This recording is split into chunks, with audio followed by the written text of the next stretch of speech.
الحمد لله رب العالمين والصلاة والسلام على أشرف الأنبياء والمرسلين نبينا محمد وعلى آله وأصحابه أجمعين أما بعد கண்ணியமிக்க சகோதர சகோதரிகளே, இது நற்குணங்கள் தொடர்பான வகுப்பு. இன்றைய வகுப்பில் நாம் நாவை பேணுவது தொடர்பாக சில முக்கியமான விஷயங்களை பார்க்கலாம். அன்பானவர்களே, அல்லாஹ் நமக்கு கொடுத்திருக்கக்கூடிய இந்த நாவு என்பது மிகப்பெரிய ஒரு அருட்கொடை. நினைப்பதை வார்த்தையால் சொல்லி மக்களுக்கு அதை வெளிப்படுத்துவது, தேவையானதை வார்த்தையால் சொல்லி கேட்பது என்று பல விஷயங்களுக்காக நாம் இந்த நாவை தான் நினைச்சுகிறோம், கம்யூனிகேட் செய்வதற்கு பயன்படுத்திக் கொள்கிறோம். இது அல்லாஹ்வுடைய மிகப்பெரிய ஒரு அருட்கொடை. அல்லாஹ்வும் குர்ஆனிலே இந்த அருட்கொடையை பல இடங்களிலே சொல்லி காட்டுகிறான். அர்-ரஹ்மான் அல்லமல் குர்ஆன் ஹலகல் இன்சான் அல்லமஹுல் பயான். மனிதனை படைத்த அந்த மனிதனுக்கு விரும்புவதை மக்களுக்கு விளக்கி சொல்லக்கூடிய அந்த ஆற்றலை அல்லாஹ் கொடுத்தான் என்பதாக. வலிசானன் வஷஃபதைன். மனிதனுக்கு அல்லாஹ் ஒரு நாவையும் இரண்டு உதடுகளையும் தரவில்லையா என்று அல்லாஹ் இந்த அருட்கொடையை, இந்த நாவு, இந்த பேச்சு என்கிற அருட்கொடையை ஒரு மாபெரும் அருட்கொடையாக அல்லாஹ் குர்ஆனிலே சொல்லி காட்டுகிறார். இந்த அருட்கொடை கிடைக்காத, ஊமையாக பேச முடியாமல் இருக்கிறார்கள், அவர்களை பாருங்கள். அல்லாஹ் எப்படிப்பட்ட ஒரு அருட்கொடை நமக்கு வழங்கி இருக்கிறார் என்பதை நம்மால் உணர முடியும். சில சமயம் தொண்டை கட்டிவிட்டால் அல்லது வேற ஏதாவது ஒரு பிரச்சனை காரணமா பேச முடியாமல் போய்விட்டால் எவ்வளவு கஷ்டத்தை உணர்கிறோம். அப்படி இருக்க எந்த ஒரு பிரச்சனையும் இல்லாமல் நாம் பேசுகிறோம் என்று சொன்னால் இந்த பேச்சு, இந்த நாவு அல்லாஹ்வுடைய அவ்வளவு பெரிய ஒரு நிஅமத், அருட்கொடையாக இருக்கிறது. ஆனால் அன்பானவர்களே, இதே அருட்கொடையை நாம் சரியாக பயன்படுத்தினால் மகத்தான கூலியை பெறுவதற்கும் இந்த அருட்கொடை வழிவகுக்கும். இதே அருட்கொடையை தவறாக, தீமையான விஷயத்திற்காக பயன்படுத்தினால் நம்மை அழித்து நாசமாக்குவதற்கும் இந்த ஒரு காரணமே போதும். நன்மைகள் என்று எடுத்துக்கொண்டால் பாருங்க, இந்த நாவை கொண்டு நாம் செய்யக்கூடிய நன்மைகள் இவ்வளவு பெரிய மகத்தான நன்மைகள். மிக முக்கியமாக இஸ்லாத்தின் 5 அடிப்படைகளில் முதல் அடிப்படை என்னது? அல்லாஹ்வை தவிர வணக்கத்திற்குரியவர் யாரும் இல்லை, முஹம்மது அல்லாஹ்வின் தூதர் ஆவார் என்ற சாட்சியை சொல்வது. இந்த கலிமாவை சொல்லக்கூடிய அந்த வணக்கத்தை இந்த நாவு மூலியமாக நாம் செய்கிறோம். சுப்ஹானல்லாஹ் வல்ஹம்துலில்லாஹ். இந்த வார்த்தைகள் எல்லாம் வானங்கள் பூமிக்கு மத்தியில் உள்ள இந்த ஸ்பேஸ், இந்த காலி இடத்தையே நன்மையால் நிரப்பக்கூடிய ஒரு அமல். வார்த்தையை கொண்டுதான் திக்ர் செய்கிறோம். சுப்ஹானல்லாஹ் அல்ஹம்துலில்லாஹ். வார்த்தையை கொண்டு செய்யக்கூடிய வணக்கம் எவ்வளவு வெயிட் பாருங்க. இந்த நாவை கொண்டுதான் நன்மையை ஏவுவது, தீமையை விட்டு தடுப்பது, சத்தியத்தை எடுத்து சொல்வது, அசத்தியத்தை விட்டு மக்களை தடுப்பது என்கிற மகத்தான இந்த அழைப்பு பணியையும் இந்த நாவை கொண்டுதானே செய்கிறோம். மனமுடைந்து ஒருவர் இருக்கிறார், ஆறுதல் வார்த்தைகள், 2 வார்த்தைகள் பேசினால் மனமுடைந்த அந்த நபருடைய பாரமே குறைந்து விடுகிறதே. அந்த அழகிய வார்த்தைகள் இந்த நாவை கொண்டுதானே பேசுகிறோம். அன்பானவர்களே, இந்த நாவை சரியாக பயன்படுத்தினால் இந்த நாவை கொண்டு கற்பனை செய்ய முடியாத அளவுக்கு நன்மைகளை நம்மால் சேர்த்துக் கொள்ள முடியும். ஆனால் அன்பானவர்களே, இதே நாவை தீமையான விஷயங்களுக்காக, தவறான வார்த்தைகளுக்காக நாம் பயன்படுத்தினால் நம்முடைய அழிவுக்கும் இந்த ஒரு விஷயம் போதுமானதாக அமைந்துவிடும். அவ்வளவு மோசமான பாவங்கள் இந்த நாவு மூலியமாக மனிதன் செய்கிறான். குறிப்பாக அன்பானவர்களே, மனிதர்களாகிய நாம் பொருளாதாரத்தை கொண்டு சில பாவங்களை செய்கிறோம். நடந்து சென்று கை கால் அசைப்பது மூலம் சில பாவங்களை செய்கிறோம். நாவால் சில பாவங்களை செய்கிறோம். இதில் ஃபர்ஸ்ட் சொன்ன பாவம் பொருளாதாரத்தை செலவு செய்து செய்யக்கூடிய பாவம் என்று சொன்னால், இது பொருளாதாரம் செலவு செய்தால்தான் செய்ய முடியும் என்கிற அடிப்படையில் பல பேர் இதை செய்ய மாட்டார்கள். செய்யக்கூடியவர்களும் அடிக்கடி செய்ய மாட்டார்கள். காரணம், காசு செலவு செய்தாலும் அந்த பாவம் செய்ய முடியும் இல்லையா? ஆக பொருளாதாரத்தை செலவு செய்து செய்யக்கூடிய பாவத்தை விட 2வது கேட்டகரியில் இருக்கக்கூடிய பாவம் தான் மக்களுக்கு மத்தியில் அதிகமாக நடக்கும். அது என்னது? கை கால் அசைத்து உடல் உறுப்புகளால் செய்யக்கூடிய பாவங்கள். ஆனால் இந்த பாவம் கூட என்னது? கை கால் அசைத்து எழுந்து போனால், நடந்து போனால் தான் அடுத்து செய்ய முடியும் என்று சொன்னால், இதை விட 3வது கேட்டகரியில் இருக்கக்கூடிய பாவம் தான் இன்னும் அதிகமாக நடக்கும். அங்கு எழுந்து போகக்கூடிய தேவையில்லை. கை கால் அசைக்கக்கூடிய தேவையில்லை. அதான் என்னது, நாவை கொண்டு செய்யக்கூடிய பாவங்கள். இந்த பொருளாதாரமும் கிடையாது, கை கால் அசைத்து நடக்க வேண்டிய முயற்சி செய்ய வேண்டிய தேவையும் கிடையாது. நாவை அசைத்தால் போதும், அந்த பாவம் செய்து விடலாம் என்கிற காரணத்தினால்தான் நாவால் செய்யக்கூடிய பாவங்கள் தான் மக்களுக்கு மத்தியில் அதிகம் என்று இருக்க எவ்வளவு எச்சரிக்கையாக பயன்படுத்த வேண்டும் இந்த நாவை. இந்த நாவை கொண்டுதான் அதிகமான பாவங்களை ஒவ்வொரு மனிதனும் செய்கிறான் என்று சொன்னால் எவ்வளவு எச்சரிக்கையாக நாம் இந்த நாவை பயன்படுத்த வேண்டும். ஆகவேதான் நபி ஸல்லல்லாஹு அலைஹி வஸல்லம் அவர்கள் இந்த விஷயத்தை நமக்கு உபதேசம் செய்யும் பொழுது சொல்கிறார்கள், மன் கான யுமினு பில்லாஹி வல் யௌமில் ஆகிர் ஃபல்யகுல் கைரன் அவ் லியஸ்முத். இவர் அல்லாஹ்வையும் மறுமை நாளையும் நம்பிக்கை கொள்கிறாரோ அவர் நன்மையானதை நல்லதை பேசட்டும் அல்லது பேசாமல் வாயை மூடி மௌனமாக இருக்கட்டும். பேசுவதற்கு முன்பாக நாம் சிந்திக்க வேண்டும், இந்த வார்த்தையை நான் சொல்ல போகிறேனே இது நன்மையான வார்த்தையா? நன்மை என்று சொன்னால் பேசுங்கள், அதனால் மக்களுக்கு நன்மை நடக்கும் என்று சொன்னால் பேசுங்கள். இல்லை, பேசுவதற்கு முன்பாக யோசிக்கிறோம், இந்த வார்த்தை விடுபட்டது, இது தீமையான வார்த்தை என்று மனம் சொன்னால், மாற்றம் சொன்னால் இதை விட்டு விடுங்கள். அல்லது நன்மையான வார்த்தை தான், ஆனால் இந்த இடத்தில் அதை சொன்னால் பிரச்சனை வரும், அது வேறு விதமாக பாதிப்புகளை ஏற்படுத்தும், இந்த நேரத்தில் வேண்டாம், பேசாமல் இருங்கள். ஆக பேசுவதற்கு முன்பாக நாம் சிந்தித்து பார்த்துதான் நிச்சயம் முடிவு எடுக்க வேண்டும். பேசி விடலாமா அல்லது பேசாமல் விட்டு விடலாமா என்று. இன்னொரு ஹதீஸிலே ரசூலுல்லாஹ் சொல்வார்கள், முஆஸ் பின் ஜபல் என்கிற சஹாபி உபதேசம் செய்யும் பொழுது, குஃப் அலைக ஹாதா, இதை கண்ட்ரோலாக வையுங்கள், கட்டுப்படுத்தி வையுங்கள் என்று சொல்ல இந்த நபித்தோழர் கேட்பார்கள், யார் ரசூலுல்லாஹ், நாவை கட்டுப்படுத்தாமல் அப்படியே பேசிவிட்டால் அதுக்கு கூடவா அல்லாஹ்விடத்தில் கேள்வி கணக்கு உண்டு? நபி ஸல்லல்லாஹு அலைஹி வஸல்லம் சொன்னார்கள், எத்தனையோ மக்கள் முகம் குப்பர நரகத்தில் தூக்கி எரியப்படுவார்கள் என்று சொன்னால் அதற்கு காரணமே இந்த நாவுதான். இந்த நாவால் என்ன அறுவடை செய்கிறார்களோ, என்ன பேசுகிறார்களோ அந்த வார்த்தைகள் காரணமாக தான் பெரும்பாலான மக்கள் முகம் குப்பர தூக்கி நரகத்தில் நெருப்பில் தூக்கி எரியப்படுவார்கள்.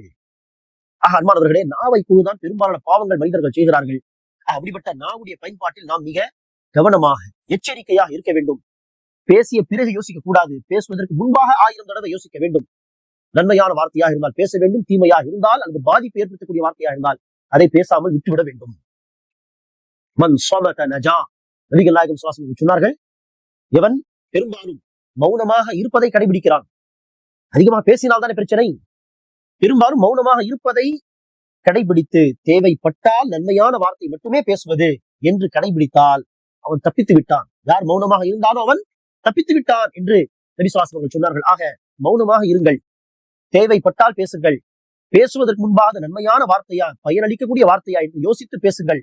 நன்மை இல்லை அல்லது மக்களுக்கு பாதிப்பு ஏற்படுத்தக்கூடிய வார்த்தை என்று சொன்னால் பேசாமல் விட்டு விடுங்கள்.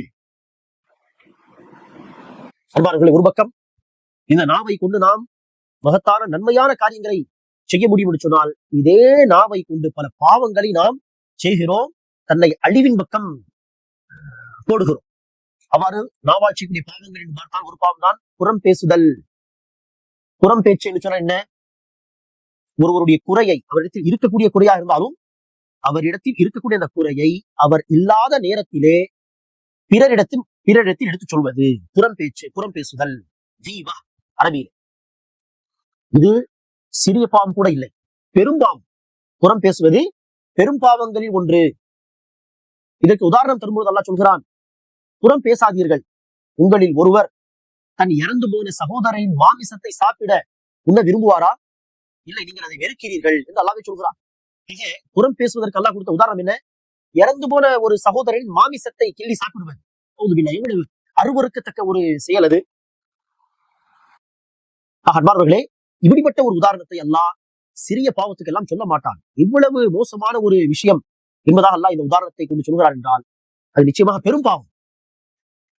நபிகள் நாயகம் ஸல்லல்லாஹு அலைஹி வஸல்லம் ஒருமுறை 2 மண்ணறைகளை, 2 கபறுகளை கடந்து சென்றார்கள்.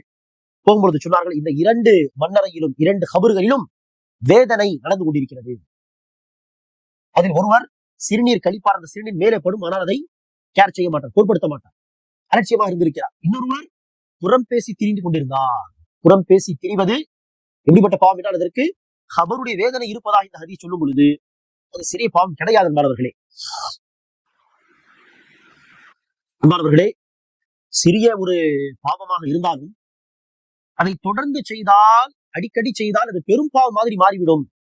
புறம் பேசுவது ஏற்கனவே பெரிய பாவம், அதை தினமும் நாம் செய்தால் நம்முடைய கதி என்ன? ஆக நாம் அல்லாஹ்வுக்கு பயப்பட வேண்டும். புறம் பேசக்கூடாது. புறம் பேச மனம் சொன்னாலும் மனதை கட்டுப்படுத்த வேண்டும். நாவை கட்டுப்படுத்த வேண்டும். புறம் பேசக்கூடிய சபையிலும் நாம் உட்காரக்கூடாது. சொல்ல போனால் ஒத்துழைப்பு தரக்கூடாது அதை கேட்பதற்கு. புறம் பேசும்பொழுது அன்பானவர்களே, ஒன்று, நாம் தன்னுடைய நன்மையை தூக்கி அவர்களுக்கு தருகிறோம். யாரை குறித்து? நான் அப்துல் ரஹ்மான் என்கிற நபரை குறித்து அவர் இல்லாத நேரத்தில் சபையில் அவருடைய குறைகளை எடுத்து பேசுகிறேன் என்றால் நான் புரிந்து கொள்ள வேண்டும், நான் என்னுடைய நன்மையை தூக்கி அந்த அப்துல் ரஹ்மானுக்கு தருகிறேன் இலவசமாக. இல்லையா? செகண்ட் ஆப்ஷன், அவருடைய பாவங்களை நான் சுமக்க போகிறேன் என்று அர்த்தம். இரண்டில் ஒன்று நிச்சயம் ஹதீஸில் சொல்லப்பட்டுள்ளது. அப்படி இருக்க அன்பானவர்களே, புறம் பேசி நாம் யாரை குறித்து புறம் பேசுகிறோம் அவருடைய குறைகளை சொல்லி ஆனந்தமாக இருப்பதாக நாம் நினைப்போம். பகை கொள்வதாக நினைப்போம். தன்னுடைய வெறுப்பை, அவருக்கு எதிராக உள்ள வெறுப்பை கக்கியதாக நினைப்போம். இது வெறுப்பல்ல, இது பகை அல்ல. நண்பர்கள் கூட செய்யாத ஒரு பெரிய நன்மையை நாம் அவர்களுக்கு செய்கிறோம். அதாவது தன்னுடைய நன்மையை தூக்கி அவர்களுக்கு தருகிறோம், அல்லது அவருடைய தீமையை சுமப்பதற்கு தயாராகி விடுகிறோம். ஆக பகை கொள்ளவில்லை, நண்பர்கள் கூட செய்யாத ஒரு நன்மையை நாம் அவர்களுக்கு செய்து தருகிறோம் என்பதை புரிந்து கொள்ள வேண்டும். புறம் பேசுவதை தவிர்த்துக் கொள்ளுங்கள், எச்சரிக்கையாக இருங்கள். அதே போல நாவை கொண்டு செய்யக்கூடிய பாவங்களில் ஒரு மோசமான பாவம் தான் பொய் சாட்சி சொல்வது. பொய் சாட்சி, இந்த பொய் சாட்சி என்பது சில சமயம் சிலருடைய உயிரை வாங்கிவிடும். பொய் சாட்சி சொல்லி ஒருவருக்கு தூக்கு தண்டனை, இப்படி உயிர் வாங்கலாம். அல்லது பொய் சாட்சி காரணமாக பிறருடைய பொருளாதாரம் அபகரிக்கப்படலாம். பொய் சாட்சி காரணமாக ஒருவருடைய மானம் கப்பல் ஏறலாம்.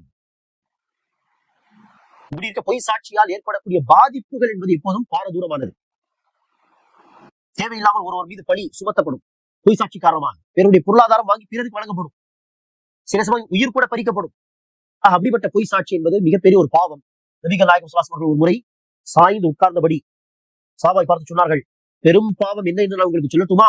அல்லாஹ்வுக்கு இணை வைப்பது. இரண்டாவது சாய்ந்தபடி சொன்னார்கள். அடுத்ததாக பெற்றோருக்கு நோவினை செய்வது, பெற்றோரை கஷ்டப்படுத்துவது என்று சொல்லி சாய்ந்து உட்கார்ந்த நபி ஸல்லல்லாஹு அலைஹி வஸல்லம் அவர்கள் மூன்றாவது பாவத்தை சொல்ல போகும் பொழுது நிமிர்ந்து உட்கார்ந்து நேராக உட்கார்ந்து சொன்னார்கள், அடுத்ததாக பெரிய பாவம் பொய் சாட்சி சொல்வது.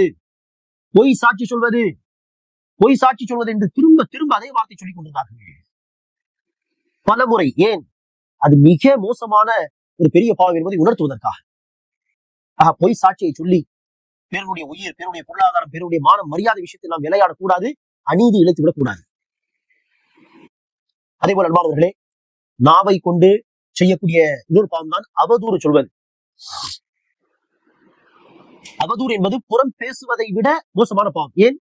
புறம் பேசும் பொழுது உள்ள பாவத்தை தான் நாம் அவர்கள் இல்லாத சமயத்தில் பேசுவோம் பிறரிடத்தில்.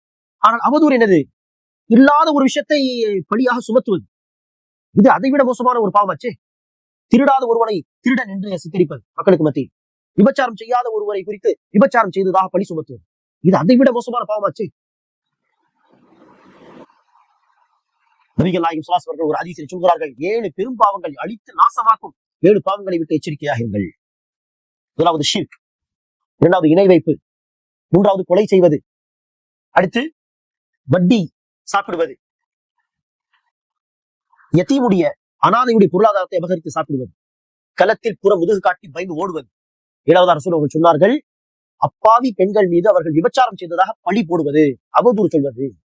பெரும் பாவங்கள், அடித்து நாசமாக்கக்கூடிய பாவங்களில் உண்டு இது. யார் மீதும் அவதூறு பேசிவிடக் கூடாது. மிக கவனமாக எச்சரிக்கையாக இருக்க வேண்டும். பிறரை குறித்து பேசும் பொழுது புறம் பேசிவிடக் கூடாது, அவதூறு பேசிவிடக் கூடாது. நியாயமாக நேர்மையாக நடந்து கொள்ள வேண்டும். அதே போல அன்பானவர்களே, நாவால் மனிதர்கள் செய்யக்கூடிய பாவங்கள் ஒன்றுதான் திட்டுவது. பிறரை திட்டுவது. நபி ஸல்லல்லாஹு அலைஹி வஸல்லம் சொல்கிறார்கள், சிபாபுல் முஃமினி ஃபுஸூகுன் வ கிதாலுஹு குஃப்ர். ஒருவரை திட்டுவது பாவமாகும். அதே போல ஒருவரை கொலை செய்வது, சண்டை போடுவது, இது குஃப்ரு, நன்றி மறக்கக்கூடிய செயலை நோக்கி அழைத்து செல்லக்கூடியதாகும். குஃப்ரை நோக்கி அழைத்து செல்லக்கூடியதாகும். எப்படி ஒரு மூமின் தகாத வார்த்தைகளை தன்னுடைய வாயில் கொண்டு வரலாம்? யோசித்து பாருங்கள். நபி ஸல்லல்லாஹு அலைஹி வஸல்லம் சொல்கிறார்கள், லைஸல் முஃமின் பித்ஆன் வலல் லஆன் வலல் ஃபாஹிஷ் வலல் பதி. ஒரு மூமின் ஒருபோதும் பிறருடைய குறைகளை அடிக்கடி சொல்லக்கூடியவராகவோ, சபிக்கக்கூடியவராகவோ, பிறரை அல்லது மானக்கேடான வார்த்தைகளை பேசக்கூடியவராகவோ, திட்டக்கூடியவராகவோ இருக்க மாட்டார். ஒரு மூமினுடைய நாவில் அத்தகைய தகாத வார்த்தைகள் வரவே கூடாது, இடம்பெறவே கூடாது. ஆக திட்டுவது, தகாத வார்த்தைகளை கொண்டு மக்களை அழைப்பது, மனதை நோவினை செய்யும் விதத்திலே பட்ட பெயரை வைத்து அழைப்பது, இது எல்லாமே நாவை கொண்டு மனிதர்கள் செய்யக்கூடிய பாவங்கள். ஆக இது போக நாவை கொண்டு செய்யக்கூடிய பாவங்களில் பொய் பேச்சு, குறிப்பாக எந்த பொய் பேச்சால் பிறருடைய ரைட்ஸ் பறிக்கப்படுமோ, பிறருக்கு ஏதாவது பாதிப்பு ஏற்படுமோ, இது கண்டிப்பா கன்ஃபார்மா பெரிய பாவம் தான். அது இல்லாத பொய் பேச்சும் பாவம் தான், மோசமான பாவம் தான். அதை உணர்த்துறதுக்கு ஒரே ஒரு ஹதீஸ் போதுமானது. விசுவாசம் சொல்கிறார்கள், வைலுன் லிமை யக்திப் லியுضحك به الناس வைலுன் லஹு வைலுன் லஹு. எவர் ஒருவர் பிறரை சிரிக்க வைக்க வேண்டும் என்பதற்காக தமாஷ் செய்வது, சிரிக்க வைப்பது, காமெடி செய்வது என்பதற்காக பொய் சொல்கிறானோ அவனுக்கு கேடுதான் கேடுதான் கேடுதான் என்று 3 தடவை ரசூலுல்லாஹ் சொல்கிறார். பொய் சொல்லி சிரிக்க வைத்தாலே அது கேடை விளைவிக்கக்கூடிய ஒரு செயல் என்று சொன்னால், பிறரை பாதிக்கும் விதமான பொய் எல்லாம் சொன்னால் இது எவ்வளவு மோசமான ஒரு செயலாக இருக்கும். உண்மையாளர்களில் ஆகிவிடுங்கள், பொய் சொல்பவர்களோடு இருக்காதீர்கள். நாவை கொண்டு நன்மையான காரியங்களை அதிகமாக செய்யுங்கள், திக்ர் செய்யுங்கள், நன்மை ஏவுங்கள், தீமை தடுங்கள், குர்ஆன் திலாவத் செய்யுங்கள், நல்லதை பேசுங்கள். தீய விஷயங்களுக்காக தன்னுடைய நாவை அறவே பயன்படுத்தாதீர்கள். பெரும்பாலான மக்கள் இந்த நாவின் காரணமாக நரகத்தில் தூக்கி எறியப்படுவார்கள் என்று நபி ஸல்லல்லாஹு அலைஹி வஸல்லம் அவர்கள் அச்சமூட்டி எச்சரிக்கை செய்கிறார்கள். அல்லாஹ் சுப்ஹானஹு வ தஆலா வரைவருக்கும் நாவு என்கிற இந்த நியமத்தை நன்மையான காரியங்களுக்கு மாத்திரம் பயன்படுத்தக்கூடிய பாக்கியத்தை தருவானாக. யா அய்யுஹல்லதீன ஆமனு தக்குல்லாஹ் வகூலு கௌலன் சதீதா. நம்பிக்கையாளர்களே, அல்லாஹ்வை அஞ்சிக் கொள்ளுங்கள், நேரான சரியான பேச்சை பேசுங்கள் என்று அல்லாஹ் சொல்கிறானே, அந்த வசனத்துக்கு ஏற்ப அமல் செய்யக்கூடிய பாக்கியத்தை நமக்கு தருவானாக. ஆமீன். அஸ்ஸலாமு அலைக்கும் வரஹ்மத்துல்லாஹி வபரகாத்துஹு.